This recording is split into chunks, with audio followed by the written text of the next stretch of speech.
மழை வெள்ளத்தால் பாதிக்கப்பட்ட கடலூர் மாவட்டத்தின் தற்போதைய சூழல் குறித்த விவரங்களை தருகிறார் செய்தியாளர் ஸ்ரீதர்.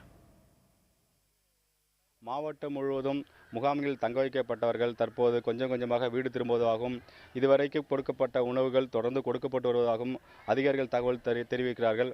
மாவட்டத்தில் தற்போது கடலூர் பகுதியில் ஓ பன்னீர்செல்வம், விருத்தாச்சலம் பகுதியில் MC சம்பத், பண்ருட்டி பகுதியில் வைத்திலிங்கம் உள்ளிட்ட அமைச்சர்கள் கடலுக்கு ஆறு இடங்களில் தங்கி தனித்தனியாக தங்கி கடலூர் மாவட்டம் முழுவதும் தேவையான பணிகளை மேற்கொண்டு வருகிறார்கள்.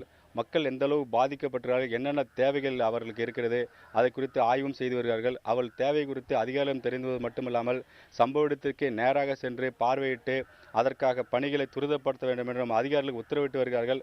மாவட்டம் முழுவதும் தற்போது இயல்பு நிலைமை திரும்ப தொடங்கியுள்ளது. இப்படி மாவட்டத்தில் படிப்படியாக இயல்பு நிலை திரும்பி வரப்போகுது. அதற்காக ஏற்பாடுகளை அமைச்சர்கள் முகாமிட்டு இன்று 2வது நாளாக செய்து வருகிறார்கள். நாளையும் இங்கேயே முகாமிட்டு அனைத்து பகுதிகளும் தீவிரப்படுத்த திட்டமிட்டிருக்கிறார்கள். புதிய தலைமுறைக்காக ஒளிப்பதால் லெனினுடன் ஸ்ரீதர்.